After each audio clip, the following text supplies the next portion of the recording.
Spider-Man, one of the many, many famous creations which came from you, Stan. I mean, Spider-Man, of course, the Incredible Hulk, the X-Men. I mean, the list goes on and on. How many characters you've created in your time? Oh, probably more than 100. Really? Yeah. Some of your favourites? Well, there's the ones you mentioned, and there's the Avengers, Daredevil, Iron Man, let's see, Doctor Strange, the Silver Surfer. It goes on and on. Yeah. I mean, a lot of them are very, very well known. Are there others that maybe didn't get on so well, but you liked them? Oh, there are a number of them. There was one villain named Diablo. He was the only one that never went anywhere. We needed a villain quickly, and I couldn't think of anything, so I thought of the name Diablo. I thought it sounded villainous. Then I didn't know what to do with him. So we just had a guy, we called him Diablo, and I did the story quickly, forgot it, never used him again. That was my one big failure. So let's go back to actually where you started now. Correct me if I'm wrong, but you were 16 years of age when you went to work for Marvel Comics. Right.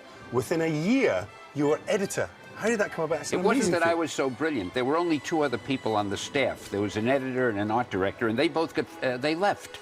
So I was the only one left, and the publisher said, do you think you could hold down the job till I get a real person? And, well, when you're 16, what do you know? I said, sure, I could do it. And I think he forgot all about me, because I stayed there ever since. So when did you create Spider-Man? Oh, that was in 1962. Now, we have Spider-Man here, and we have his alter ego, if you like. That's right. Don't tell the name to anybody out there. But we don't want to give anything away. It's Peter Parker, but that's just between you and me. So how did you come up with the idea for Spider-Man? Well, there I was trying to think of a superhero, and I saw a fly crawling on the wall, you know? And I said, wouldn't it be cool to have a guy who can crawl on walls and shoot webs? And then I needed a name for him. So first I said Insect Man, and I thought, that doesn't sound too exciting. Mosquito Man, that was dull. And then suddenly I thought of Spider-Man, and it just sounded dramatic, you know? And was it well received when you put that when I together? told my publisher I wanted to do Spider-Man, he said, that's a terrible idea. People hate spiders. You can't have a hero called Spider-Man. Then I said I wanted him to be a teenager, and he said, teenagers can't be heroes. They're only sidekicks. And everything I said, he said was no good.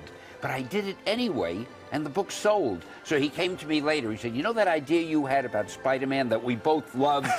Let's make it a series.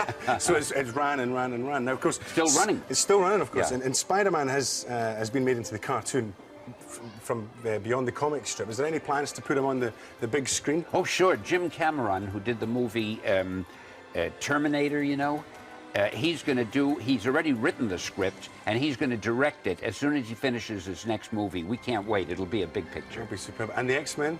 The X-Men also, that's being done at 20th Century Fox, and that's in the works now. And most of our characters are being prepared at some movie studio somewhere. Excellent. Lots and lots to look forward to. So tell me the process. I mean, what sort of guy becomes a superhero? I mean, what sort of person does it take to be a superhero? Well, actually, it could be a very ordinary man with no particular talent. He could even be a simple. He could be a gormless lump. It could be anything. I mean, somebody, say, who maybe wears glasses, possibly. Oh, sure, he could wear glasses, yeah. And that would be a good idea, in fact. Right, for the disguise. We always need a disguise for superheroes. And what about, how does this person become a superhero? How do they get the superpowers? Very often, there's a freak accident or something.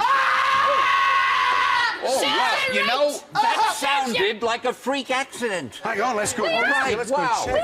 What's the matter? What happened? Oh, you okay? I've just had a freak accident. Sorry. Oh, look, Sarah, look over there. Look, quick, grab that. Oh, with the radioactive hammer, like Peter Parker had the radioactive bite from the spider. Becomes no. This is all very strange. Are you all right, Ron? What's happening? Alistair? Alistair?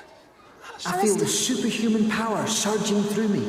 A strange but unstoppable need to save the world from leaky plumbing, bad carpentry, and other stuff. Wait, Hal? Are you all right? Yes, I feel fine. I must go now. Really? But he needs attention. He needs to get some ice on it. Did you see the speed of him? We need to get him some ice to slow him down. We're going to get ice. Bingo!